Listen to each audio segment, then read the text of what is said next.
Bueno, nuevamente bienvenidos. Nuevamente gracias por acompañarnos en este espacio. Gracias a quienes nos vienen siguiendo en esta serie de webinars que Forza ha liderado desde hace algunos meses en medio de toda esta nueva realidad que estamos viviendo.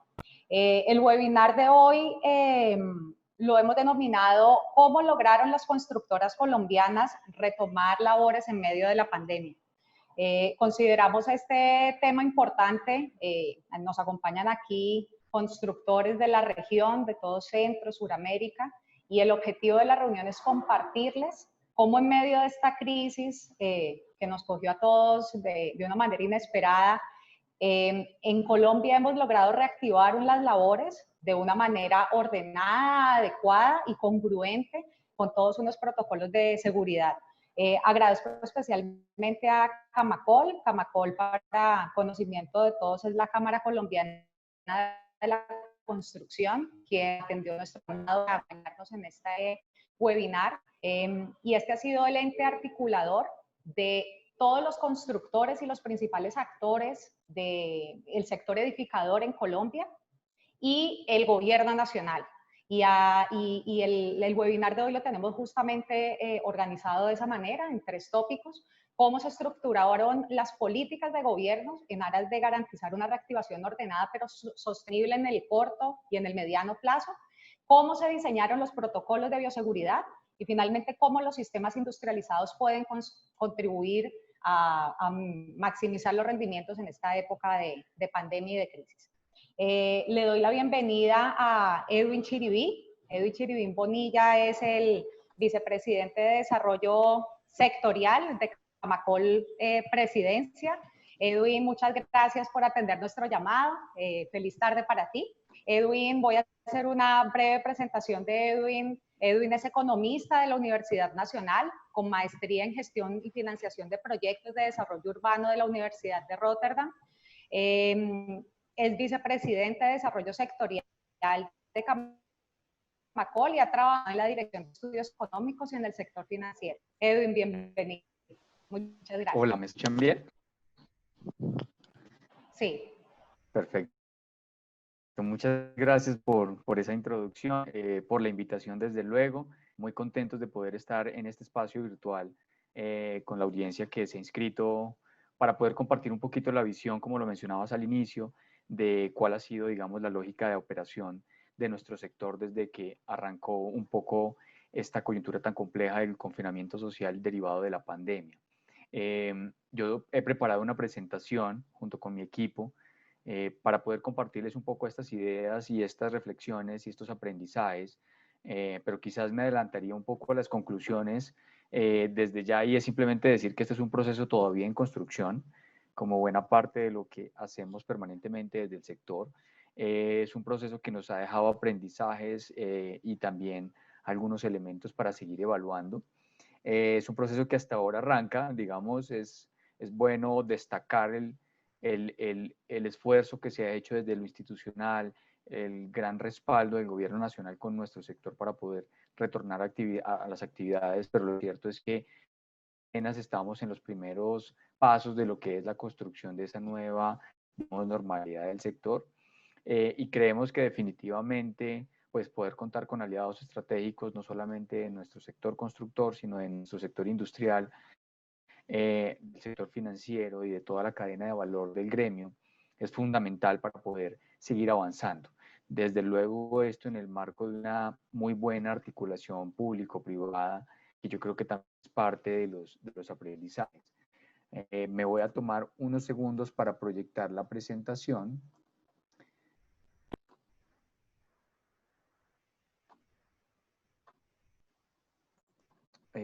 Por favor, me confirman si la pueden ver.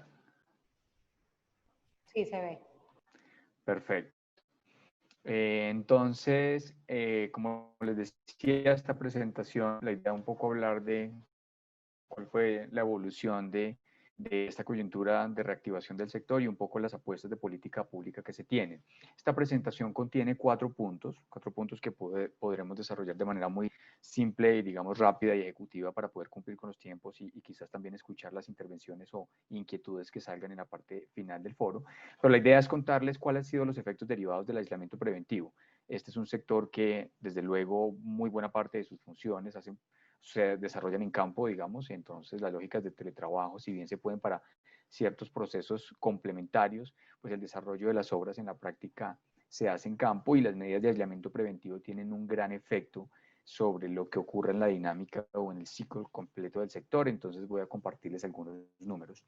La segunda parte es hablar un poquito de, desde el momento, desde la última semana de marzo, que digamos se define la necesidad de adoptar medidas de aislamiento preventivo obligatorio en el país, cuál fue la respuesta del sector de la construcción y desde el gremio cuál fue un poco el enfoque que quisimos darle y sobre eso desarrollar un poquito como los aprendizajes y las principales ideas y conclusiones que pudimos obtener. La tercera parte, hablar de las medidas y resultados que se han adoptado.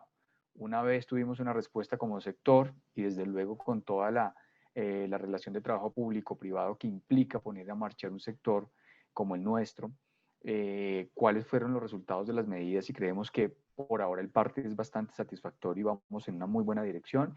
Y por último, cerrar con algunas reflexiones de retos y desafíos. Como les decía y un poco en la introducción, seguramente vamos a tener que seguir y profundizar y trabajar muchísimo más de manera articulada con este aprendizaje, pero tratando de crear las condiciones de lo que sea la nueva normalidad para el desarrollo de nuestras actividades. Entonces, esta presentación, en esta primera diapositiva, simplemente quiero contarles cuál ha sido, digamos, el impacto, en qué podemos cuantificar que una medida de aislamiento preventivo obligatorio causa sobre este sector. Y aquí hay algunos datos que nos ponen algunas magnitudes relevantes para entender que la afectación no es menor, digamos, cerrar las obras y no, digamos, no poder desarrollar la actividad de forma regular, pues implica un impacto o genera un impacto muy importante en todos los frentes de la actividad. Me voy a mover por los números que aquí aparecen en esta diapositiva. En el primer trimestre, solamente el primer trimestre, decía el cierre de marzo, con tal vez unos 10 días de confinamiento que hicieron parte después de la medida que se adoptó, pues solamente para ese trimestre en particular tuvimos una reducción del Producto Interno Bruto del sector de menos 16,5%. Eso sin perjuicio, desde luego, de lo que ocurre en el trimestre de abril y junio, que seguramente va a ser una caída muchísimo más fuerte porque ahí tendríamos la medición precisa de lo que fue, digamos, el cierre de actividades. Pero simplemente entender que la magnitud que puede tener cerrar las obras sobre el valor agregado, no solo del sector, sino su aporte a la economía, pues marcan digamos, una primera señal del gran efecto que puede tener este tipo de medidas. Al mes de abril, donde ya tenemos datos estadísticas oficiales del país, se presenta una reducción de 650.000 puestos de trabajo directos en el sector. Eso, aquí el dato quizás es diferente, pero sería un menos 40% de mano de obra, digamos, sobre el volumen de contratación directa que ocupa el sector, que más o menos son 1.5 millones de personas en el país. Y es un segundo gran efecto. Entonces tenemos un efecto en lo económico y un efecto, desde luego, en la generación de puestos de trabajo.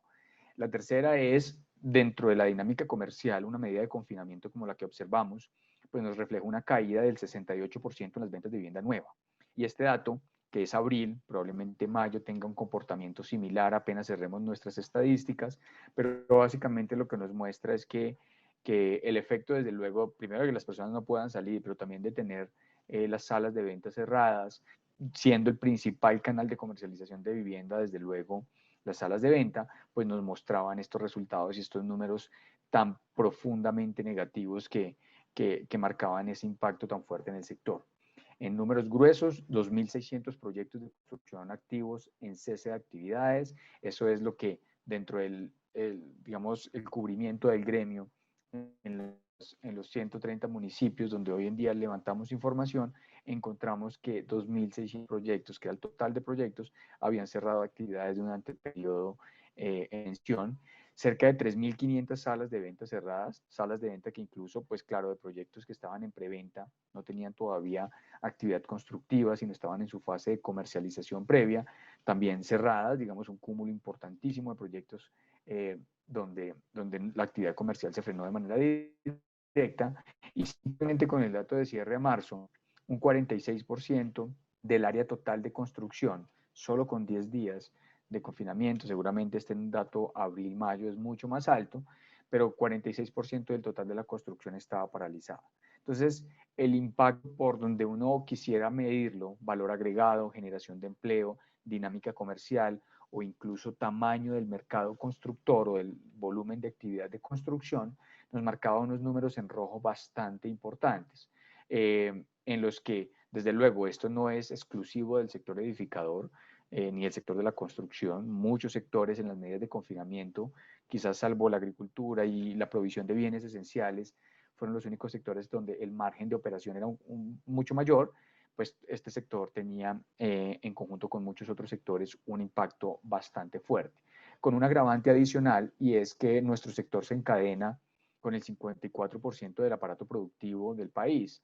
Entonces tenemos encadenamientos directos con la industria, desde luego de cementos y aceros, maderas y productos químicos como principales componentes, pero también tenemos encadenamientos de menor nivel o de menor escala, pero fundamentales para el desarrollo industrial, como por ejemplo la provisión de muebles, acabados, servicios básicos y otro tipo de elementos que mueve la industria de la construcción.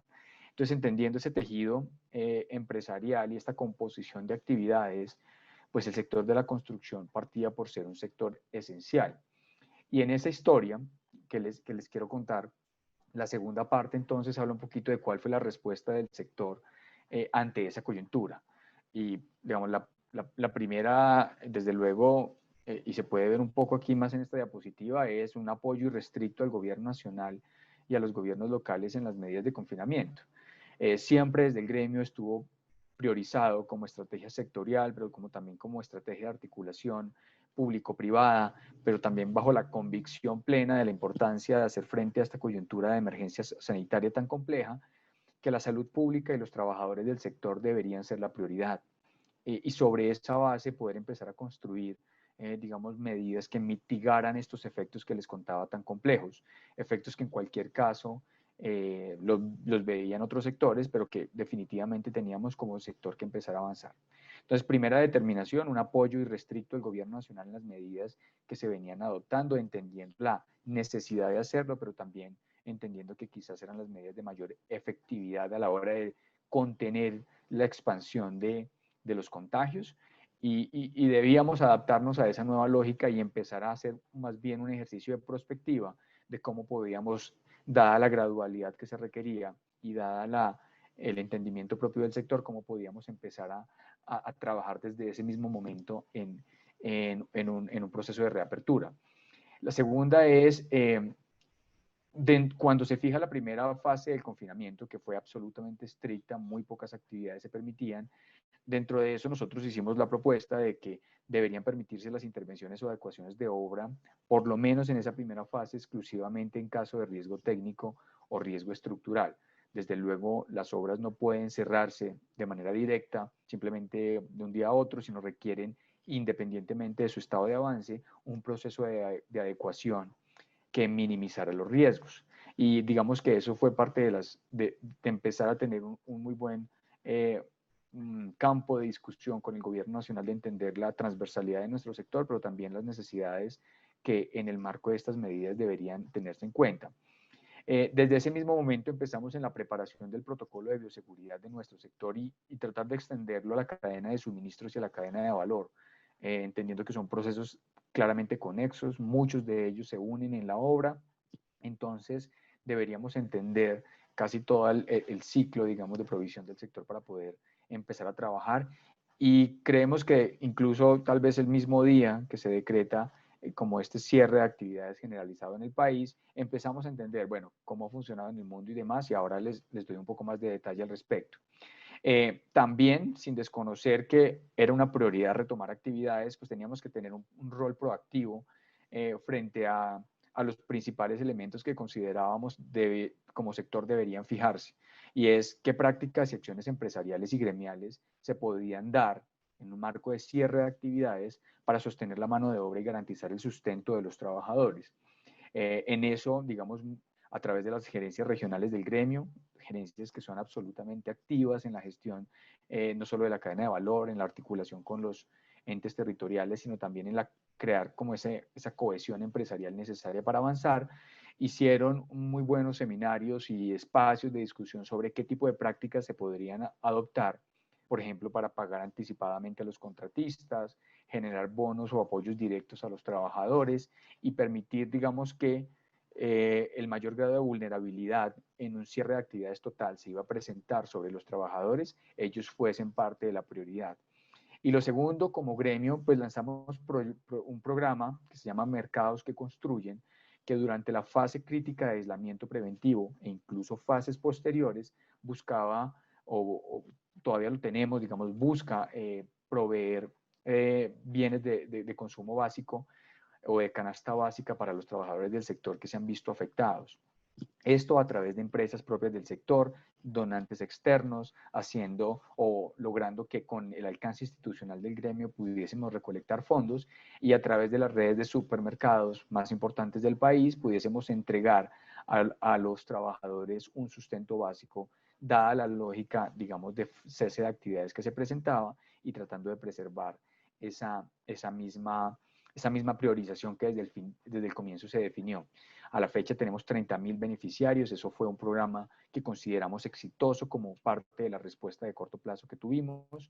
Y por último, dentro de esa misma fase de aislamiento preventivo obligatorio, y claramente arrancando con la preparación de los protocolos de bioseguridad, pues empezamos en una discusión con el gobierno nacional, una discusión bastante constructiva, con un interlocutor muy dispuesto, pero además abierto a escuchar las ideas y preocupaciones del sector, que es el Ministerio de Vivienda, Ciudad y Territorio, donde no solo el ministro Jonathan Malagón, sino el viceministro Carlos Ruiz estuvieron todo el tiempo pendientes de cómo podríamos de manera conjunta construir acciones para reactivar la actividad y para poder tener unos primeros avances dada la contingencia que estábamos enfrentando, y encontramos o definimos que definitivamente el sector de la construcción es un sector esencial por su naturaleza, digamos, dada la interrelación, perdón, que se tiene con otros sectores, pero también la generación de inversión y valor agregado, la generación y demanda de insumos y la generación de empleo, desde luego. Si eso es una prioridad y si es un sector semi-industrializado, donde muchos de los procesos son industrializados y eso lo hace bastante organizado y previsible a la hora de definir actividades, y también de bajo riesgo para efectos del contagio, porque muy buena parte de las actividades de obra, si no todas, se desarrollan en campo abierto, donde los espacios confinados con riesgo de contagio son menores. Esas tres características hacían que nuestro sector de la construcción de edificaciones, tuviese cierto grado de idoneidad a la hora de empezar a pensar y ponerlo como un sector bandera, un sector, digamos, punta de lanza en un proceso de reapertura de actividades en el país.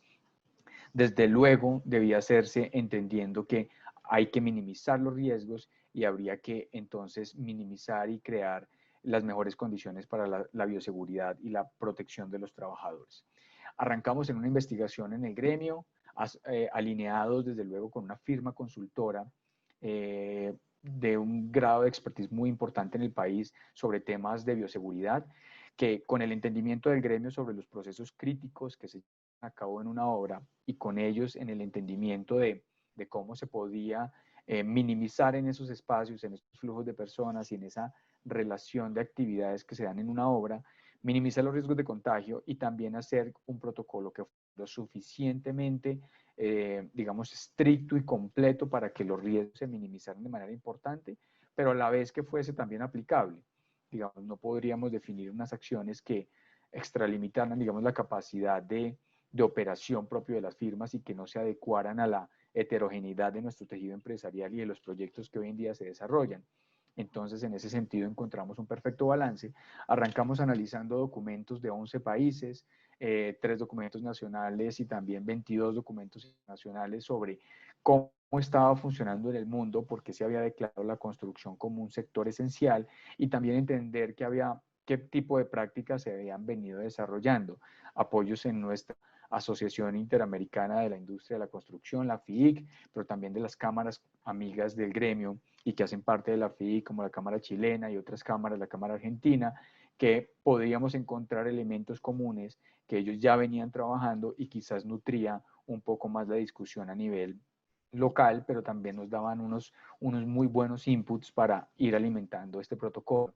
Y también consultábamos otros espacios, digamos, más de investigación, investigaciones de McKinsey Company, investigaciones de centros de pensamiento asociados a la construcción de edificaciones y también de centros de pensamiento orientados a la seguridad laboral, entendiendo que en muchos países ya se habían surtido procesos similares, y con ese cúmulo de experiencias y expectativas y el conocimiento, digamos, propio de los actores críticos del gremio y nuestro asesor en bioseguridad, creamos muy rápidamente un poco lo que ahora veíamos del protocolo. ¿Qué encontramos? Que los protocolos de operación requerían acciones en múltiples frentes. No podríamos desarrollar solamente un protocolo para una parte, sino tendríamos que cubrir todo, porque no solamente los flujos de personas, la articulación que existe, interrelación entre funciones al interior de una obra, pero también con agentes que están de manera gradual o de manera no regular en una obra, pues deberían cubrirse para minimizar los riesgos de contagio. Entonces deberíamos establecer medidas para el ingreso de obra, el uso de equipamientos en el caso que existen, almacenes de obra, herramientas y manipulación de equipo de trabajo, áreas y comedores, espacios, digamos, críticos y definitivamente que requerían unos estándares de bioseguridad y de aislamiento muy importantes, el uso de reuniones diarias, cómo organizar los equipos de trabajo y las cuadrillas de trabajo, casilleros o espacios comunes también en el interior de las obras, unidades sanitarias, lugares comunes o de flujos de personas como escaleras, ascensores y demás, manejo de escombros, la relación con la cadena de valor que les mencionaba, la cadena de suministro, y espacios comunes donde, digamos, la relación entre los trabajadores es mucho más estrecha o la capacidad de trabajo a distancia es mucho menor, y en ese sentido deberíamos también entonces entender esas dinámicas y sobre esa misma lógica tratar de fijar dentro de nuestro protocolo un componente común.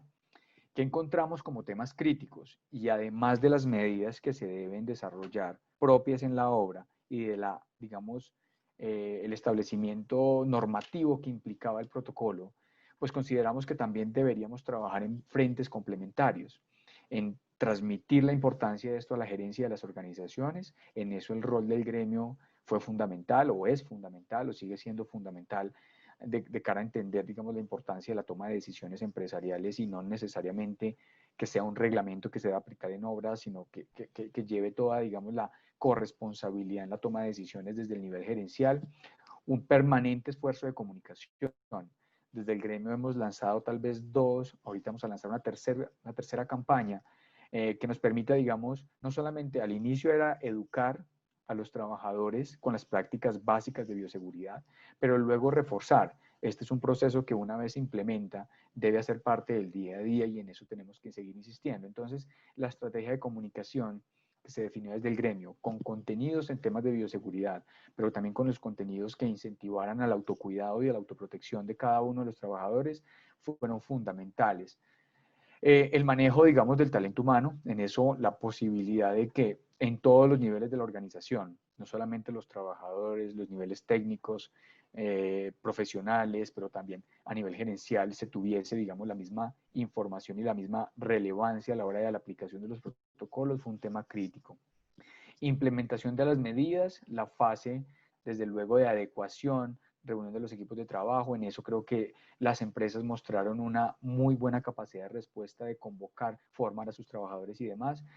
Una relación directa con los subcontratados y con los proveedores.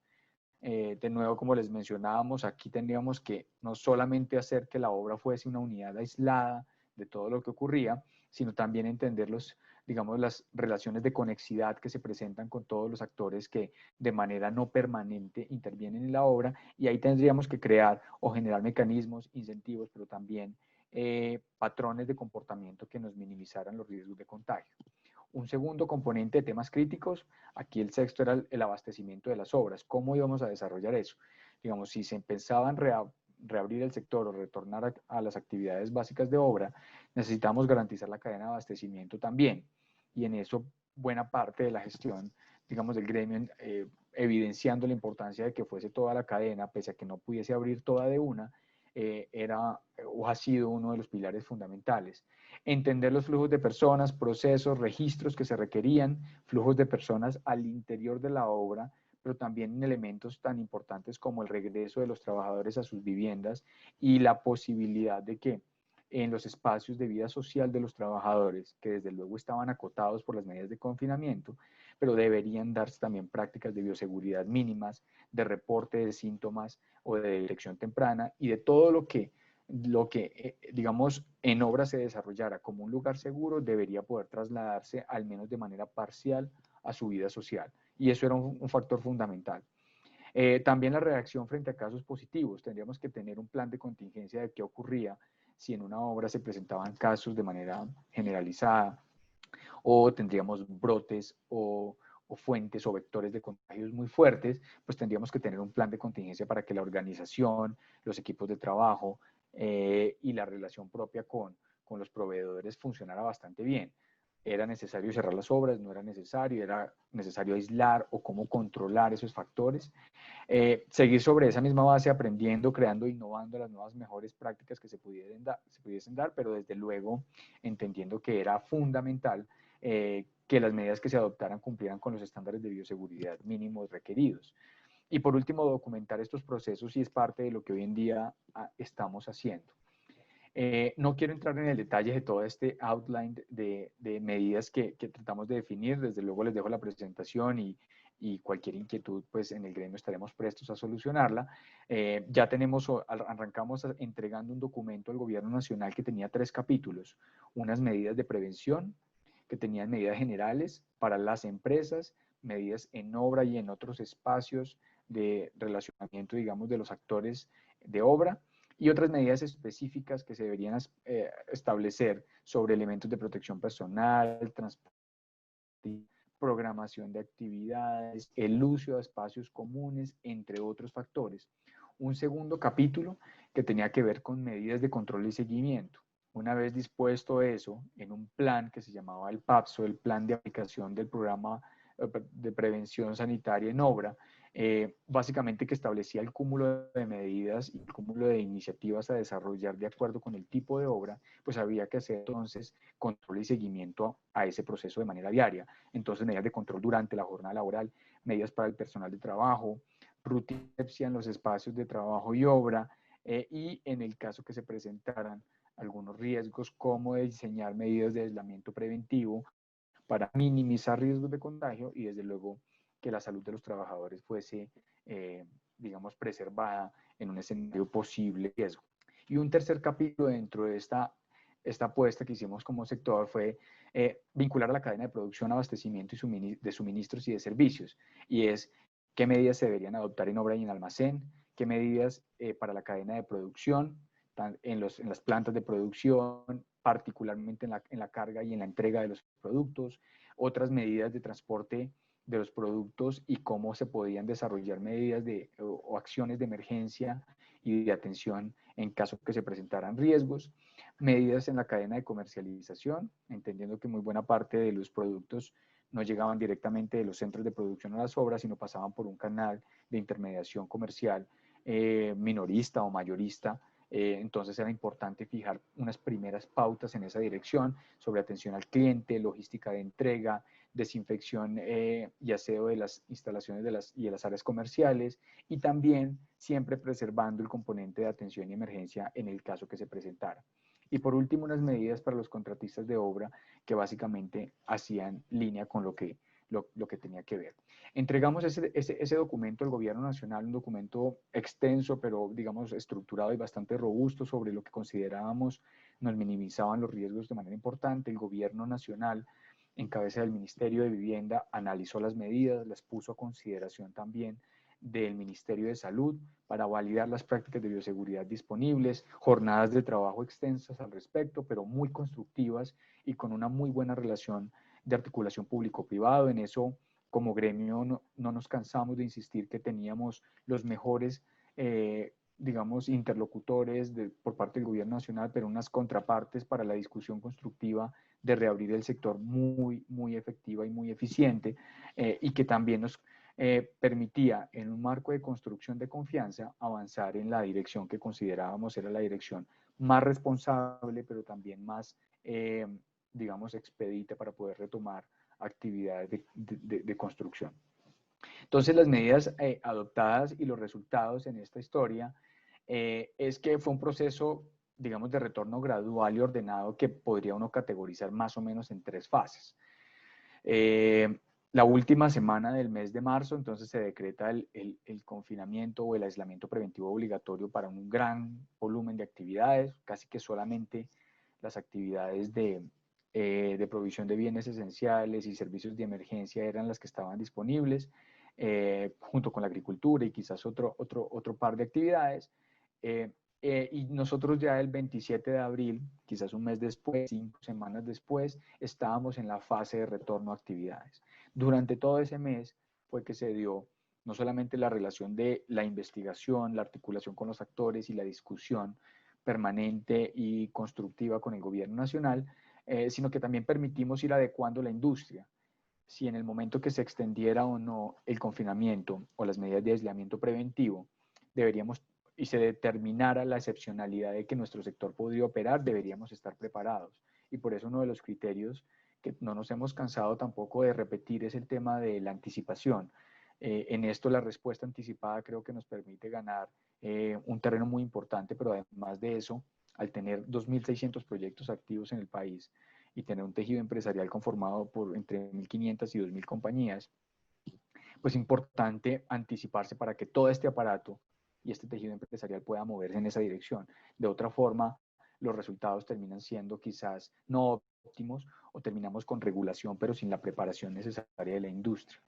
Entonces, un mes después, como les contaba, desde el 27 de abril empezamos nuestro proceso de retorno gradual a las actividades con la excepcionalidad de que se podían intervenir las obras para procesos de construcción diferentes a los de emergencia que se habían definido inicialmente y ya se permitían entonces también que la cadena de suministros pudiera proveer insumos directamente a la obra a través de los canales mayoristas, minoristas o directos de producción, pero directamente a la obra, digamos, sin una lógica de atención minorista directa, que generara todavía, digamos, para el contexto de la actividad cierto riesgo. Arrancamos en esa fase, arrancaba esa fase con el registro de los protocolos para la operación, un registro que diseñó el gobierno nacional para que todas las empresas o los proyectos registraran los protocolos de sus obras y pudiese tener también como un marco de entendimiento regional y del volumen de actividad que se tenía previsto entrar en operación. Y junto con eso acciones complementarias que a nivel regional se definieron, como validar los protocolos, en muchos casos proveer información extra, por ejemplo, de los temas de movilidad de los trabajadores, matrices de lugar de domicilio frente al lugar de destino de la obra, para entender cómo podían adecuarse estas prácticas con las restricciones existentes en los sistemas de transporte masivo o sistemas de transporte público, porque en eso, digamos, pues, y de manera quizás muy responsable, los gobiernos territoriales o municipales han venido controlando ese factor que puede ser un factor de riesgo importante. Y en esa misma lógica, entonces, además del registro de los protocolos, las empresas, junto con las oficinas regionales del gremio, y la relación con los gobiernos territoriales empezaron a trabajar en esas medidas complementarias, como les mencionaba, de verificación de la implementación del protocolo, validación de los mismos o la exigencia de información extra que permitiera, digamos, controlar los componentes exógenos a la obra a la hora de entender que íbamos a abrir un cúmulo importante de proyectos. Luego viene una segunda fase de este proceso de retorno gradual y que podría uno, digamos, definir es, empezamos tal vez la primera semana teníamos 50% de los proyectos abiertos, hoy en día ya con muchísimo mayor grado de aprendizaje sobre todo el proceso tenemos un 94% de los proyectos activos que han retomado ya su fase de construcción, pero en esta fase inicial pues arrancamos con elementos de implementación, un monitoreo permanente de la implementación que se venía dando de este proceso y que las obras entonces retomaran con todos los proyectos activos y la cadena de suministros pudiera empezar entonces también a garantizar la proveeduría de los insumos necesarios para continuar con las actividades.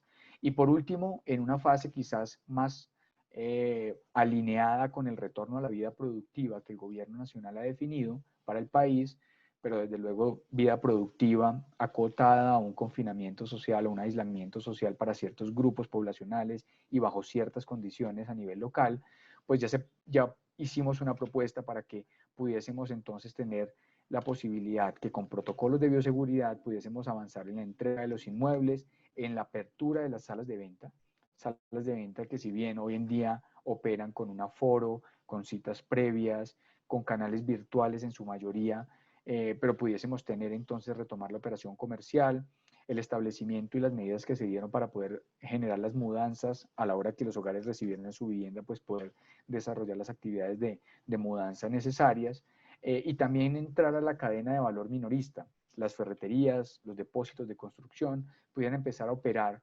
desde luego muy en línea con las disposiciones a nivel local que los gobiernos municipales venían adoptando. Para, digamos, preservar esa lógica de retorno a la vida productiva, siempre bajo la lógica de sostenibilidad de la salud pública y del aparato, digamos, del sistema hospitalario del país. Y muy recientemente, entonces, arrancan también los procesos inherentes, no directamente a la construcción, sino complementarios como las remodelaciones, que son fundamentales para el gremio, para la proveeduría de insumos, para el valor agregado, pero también para la generación de empleo. Y en esa vía estamos avanzando. Actualmente se permiten, digamos, las remodelaciones para las unidades de vivienda o las viviendas unifamiliares. Todavía en las copropiedades ya se expidió el protocolo y seguramente en las próximas semanas tendremos un retorno mucho más abierto a todas las actividades.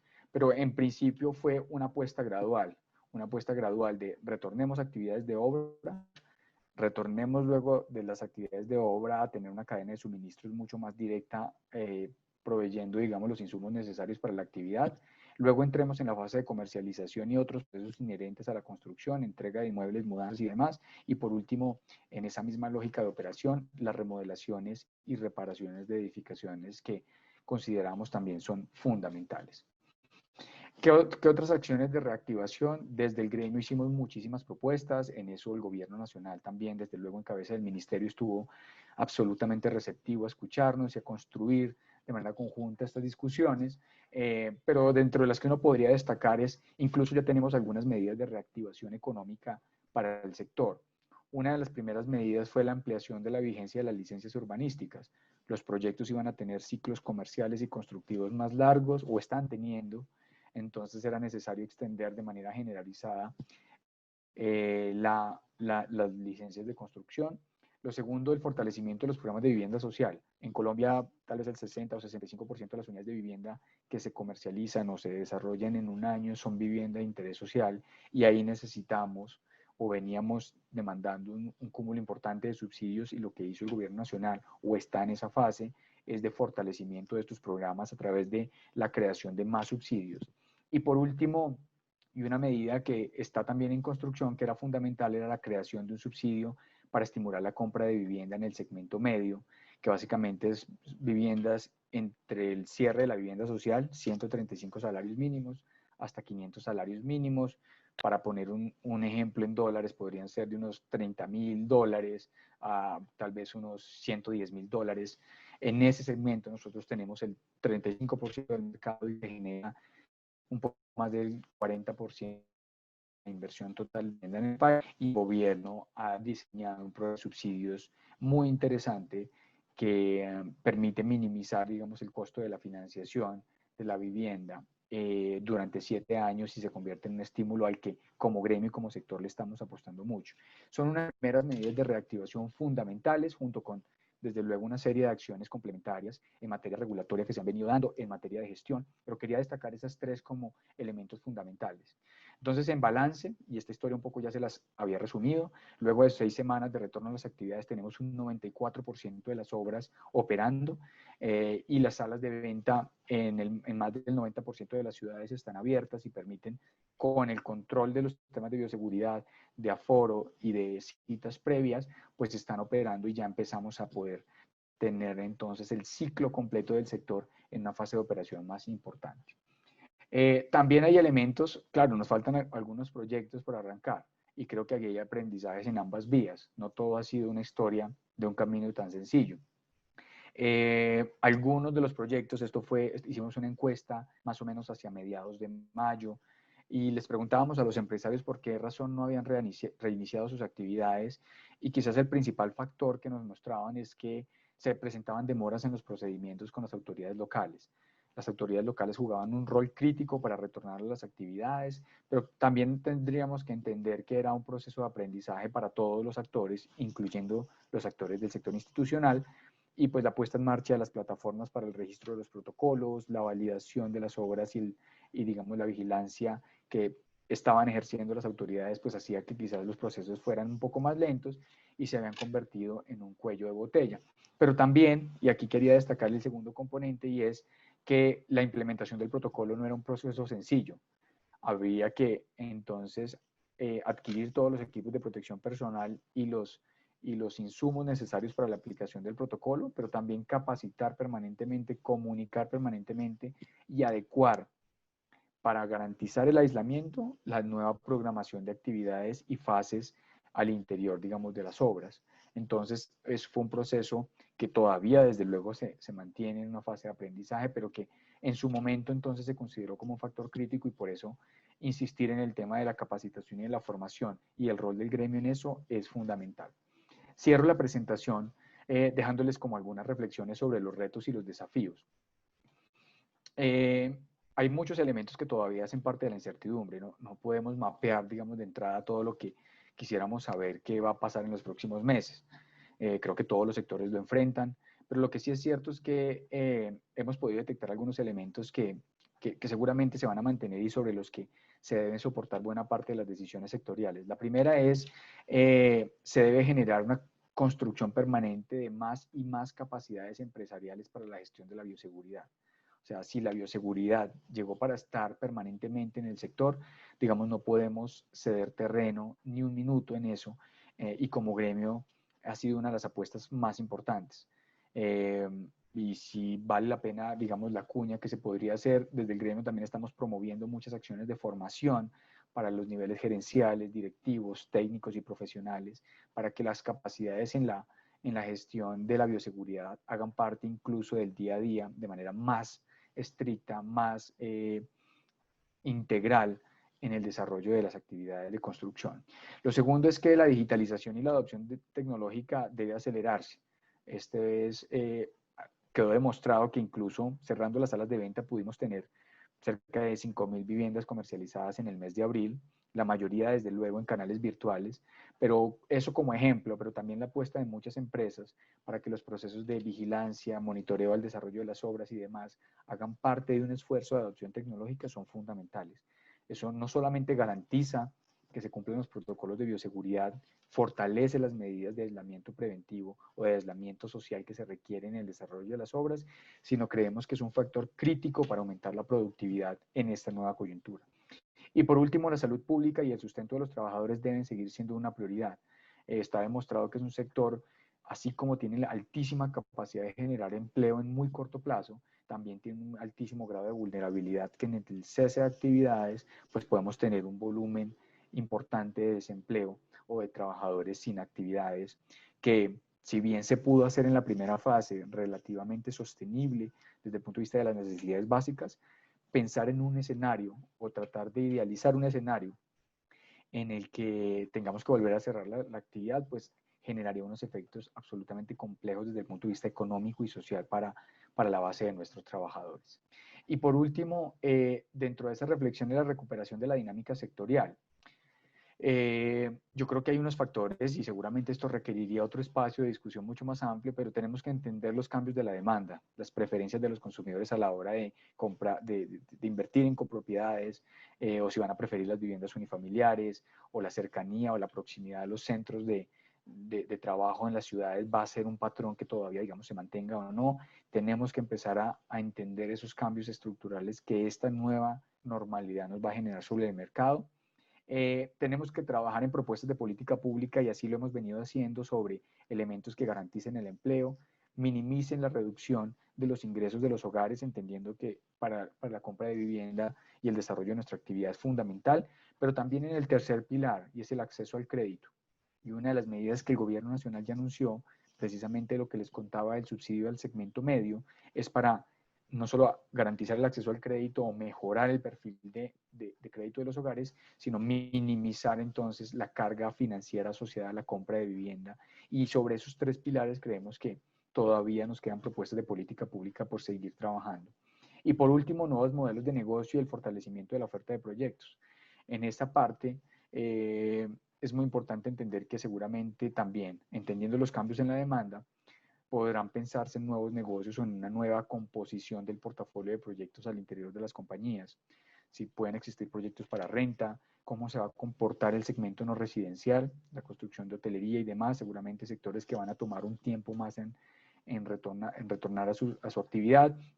Y en este último bullet, simplemente reiterar que la idea es, hay que entender el mercado, hay que tener cada vez más información y hay que tratar de crear escenarios sobre lo que sea el devenir de cada uno de los segmentos. Unos comentarios finales para luego darte la palabra y a entrar si hay alguna pregunta, desde luego tratar de solucionarla. Pero en esta coyuntura lo que nosotros consideramos es que se debe tener como sector una estrategia permanente en 5 elementos.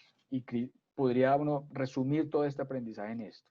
El primero, anticiparnos. Como les mencionaba, siempre estar visualizando los escenarios posibles, probables, y sobre esa base construir propuestas de política sectorial, pero también medidas de tipo, digamos, empresarial que nos permitan anticiparnos. Lo segundo, tener información.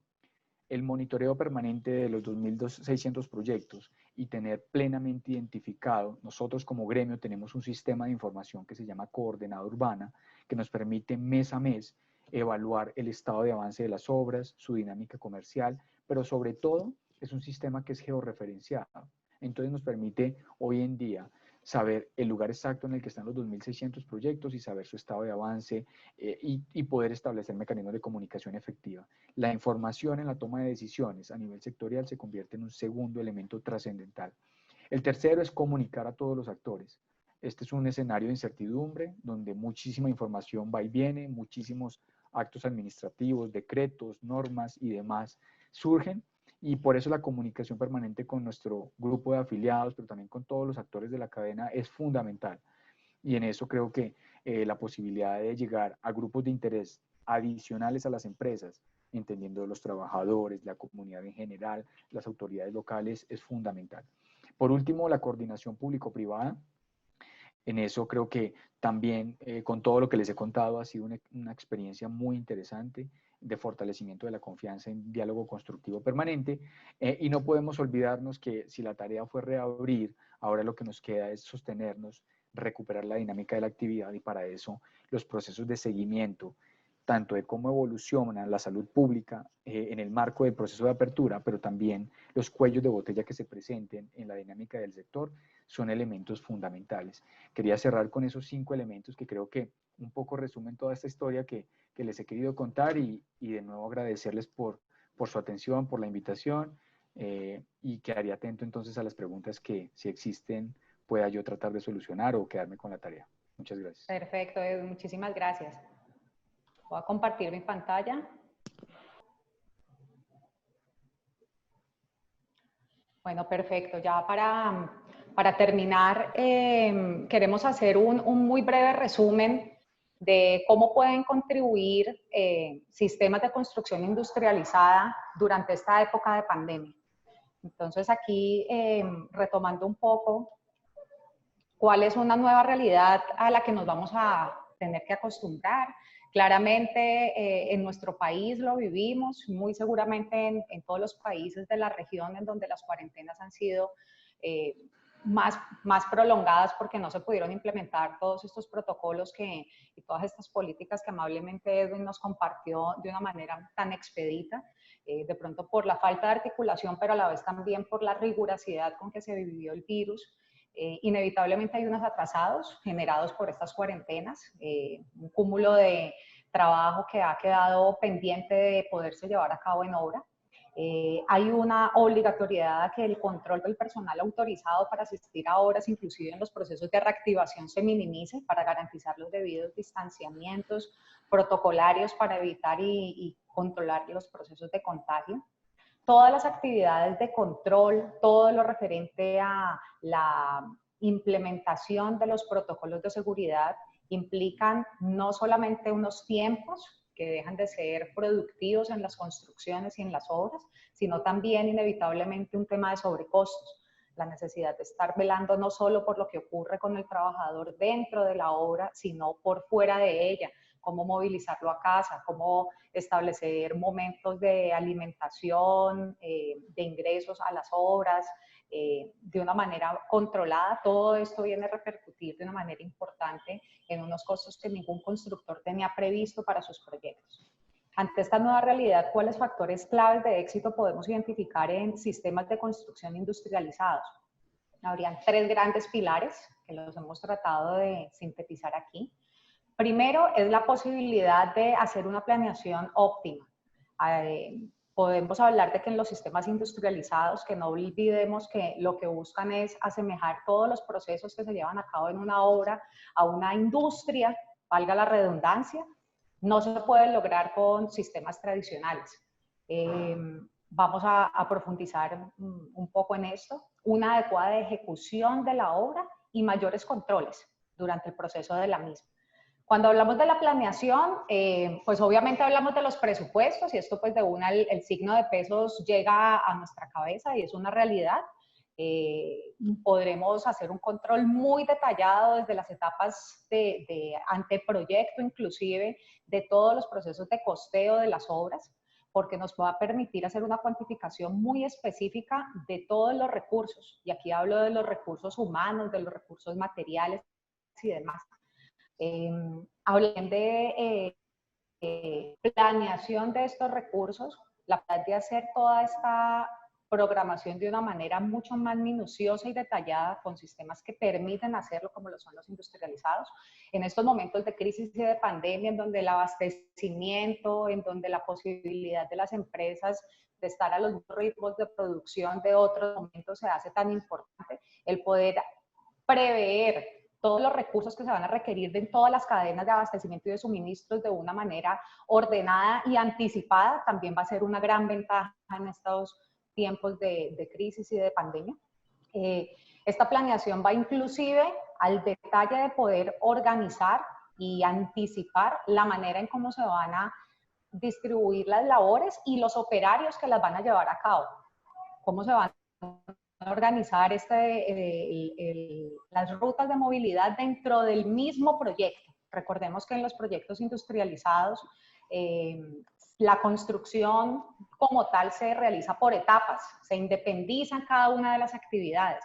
La posibilidad de organizar por qué espacios específicos de los proyectos se van a desplazar las personas, estoy hablando de proyectos de edificación, por ejemplo, garantiza de una manera prevista los aislamientos y los distanciamientos durante la obra.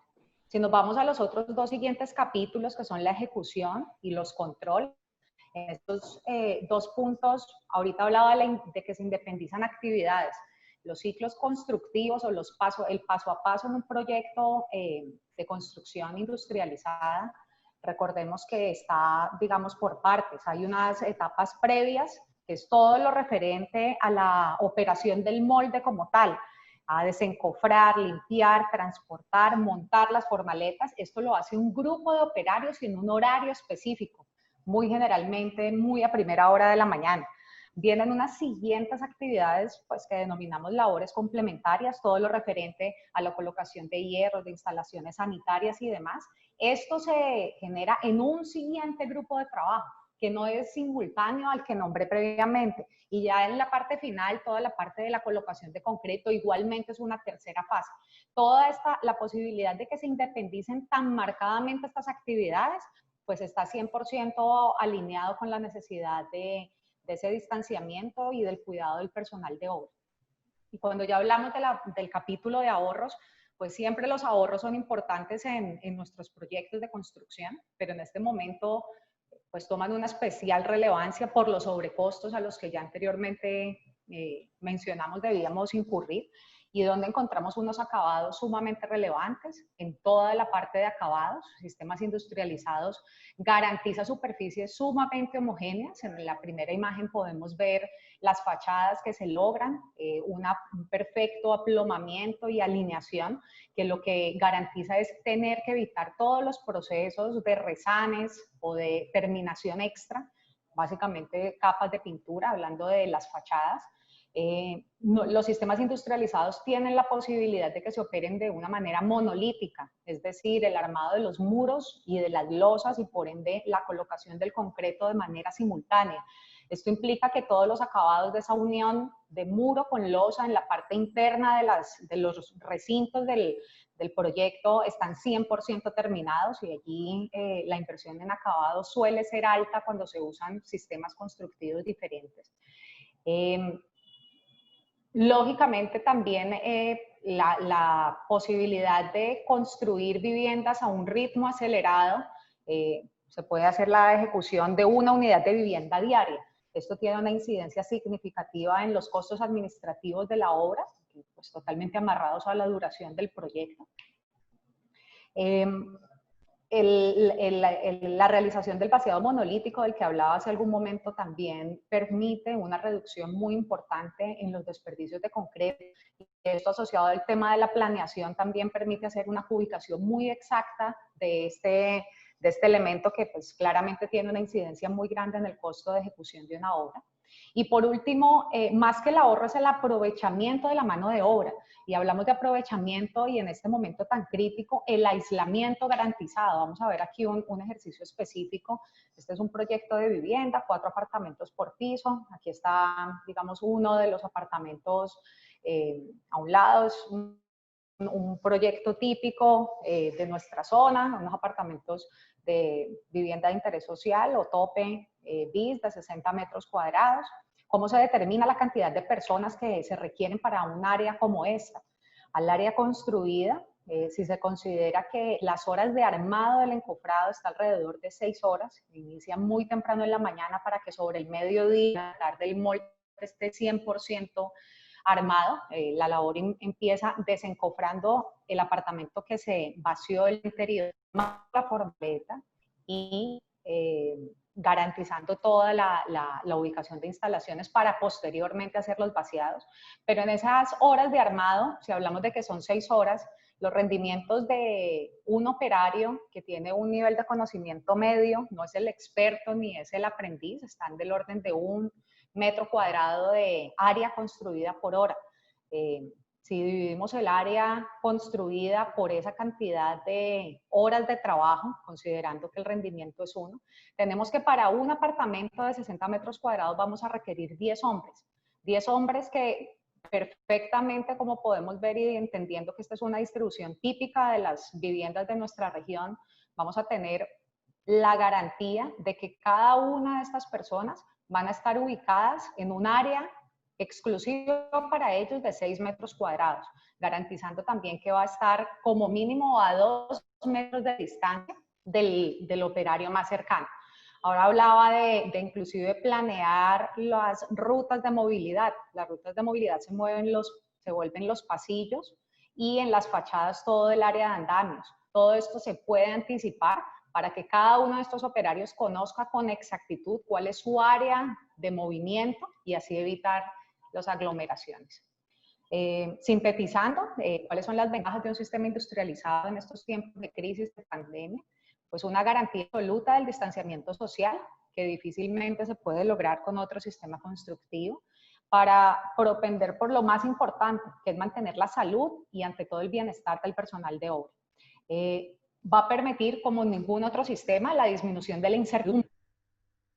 En este momento ya tenemos bastante incertidumbre con todos esos factores exógenos, pero la posibilidad de controlar definitivamente todos los imprevistos y los riesgos en sistemas constructivos de este tipo son un plus absoluto en estas épocas de crisis, y la posibilidad de hacer todo esto garantizando una rentabilidad de los proyectos. Entonces, con esto culminamos. Voy a leer aquí unas preguntas para que tenemos en nuestro chat interno. Nos están por acá escribiendo. Tenemos personas de Panamá, de Perú. Un gusto saludarlos a todos. Aquí tenemos una pregunta, Edwin, para ti. Claro, adelante. Nos preguntan, una vez desarrollado el protocolo de reapertura por parte de las constructoras, ¿cuál es la entidad encargada de aprobar la solicitud y velar por el seguimiento y cumplimiento del mismo? Gracias. Creo que es una pregunta muy pertinente, sí. La primera fase inicial constaba de un registro de los protocolos ante el Ministerio de Vivienda. Ellos tenían el registro único de los protocolos de bioseguridad de las obras cuando, digamos, se creó la exigibilidad de que para poder abrir las actividades se deberían tener ese primer registro. Entonces, ese era ante el Ministerio de Vivienda, una entidad, digamos, del gobierno nacional que centralizaba de todas las regiones del país. No obstante, las diferentes ciudades tenían el rol de la vigilancia, control y seguimiento en el cumplimiento de los mismos, y particularmente entre las secretarías encargadas de vivienda o de planeación o secretarías conexas a la actividad, tenían exigencias complementarias de radicar el protocolo en plataformas virtuales en muchas de estas entidades, y luego la programación y vigilancia o de citas de inspección para el cumplimiento de los mismos. Entonces, habían dos niveles, a nivel nacional, un registro único, y a nivel territorial, las instancias que cada una de las autoridades locales pueden definir. En la mayoría de casos, era el protocolo más una información complementaria.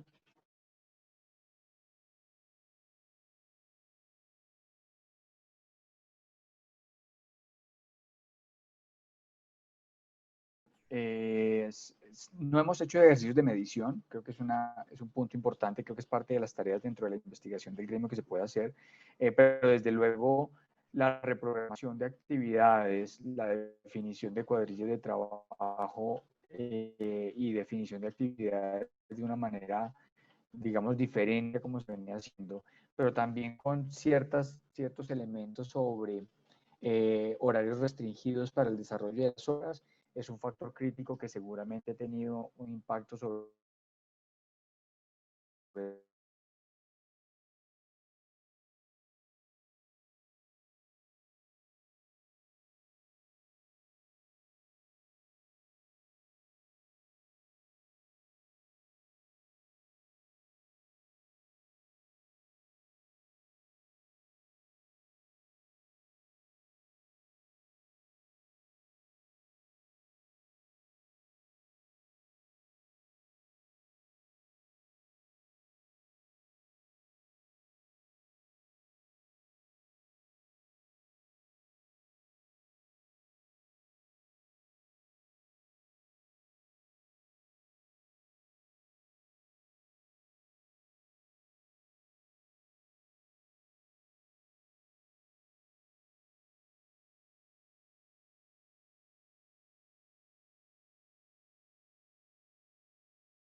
seguramente las primeras fases o las primeras semanas de retorno a las actividades demandaron un menor volumen de personal. En la medida en que se retorne el ciclo constructivo, seguramente vamos a poder tener el mismo volumen de ocupados en estos 2.600 proyectos que estimamos son cerca de 620.000 trabajadores. José Pinto nos pregunta si en Colombia está trabajando un horario de 8 horas y media diarias o están aplicando un horario extendido o 2 turnos de trabajo con el mismo personal o si han bajado las cuadrillas de trabajo. En esa parte ya la respondiste. La primera parte en los horarios. Sí, en los horarios hay varios elementos a tener en cuenta. Lo primero es que en el marco del gobierno nacional se adoptó una medida que permite, como les mencionaba, tener horarios extendidos, es decir, el trabajo de obra en esencia durante las 24 horas del día y también involucrando los fines de semana, sin la necesidad de tener la expedición de un permiso adicional, que es un punto fundamental que permite o flexibiliza las condiciones en las que típicamente se desarrollaban las obras, que era entre 8 de la mañana y 6 de la tarde. Entonces ahí hay un factor a favor.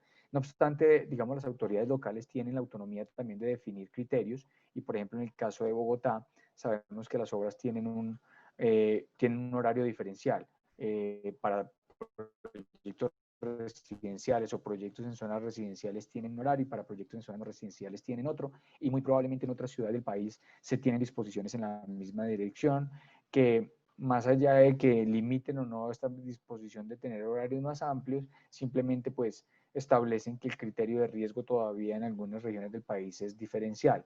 Entonces, ya hay condiciones, para resumir la respuesta, ya hay condiciones que permitirían establecer esos turnos y esas nuevas dinámicas, pero seguramente todavía dentro de la lógica de prevención que están estableciendo las autoridades locales, tenemos un terreno todavía, digamos, de confinamiento o de medidas de confinamiento que no permiten el establecimiento generalizado de nuevos turnos y nuevos, digamos, horarios para poder desarrollar actividades de obra. Muy bien. Nos pregunta Daniel Flores desde Chile si en aquellos lugares que continúan sus labores hay alguna alteración en las tasas de accidentalidad en las obras. No lo hemos detectado. En el seguimiento regular que hacemos con nuestras gerencias regionales sobre puntos críticos en la implementación de los protocolos y en la puesta en marcha del sector no se ha detectado.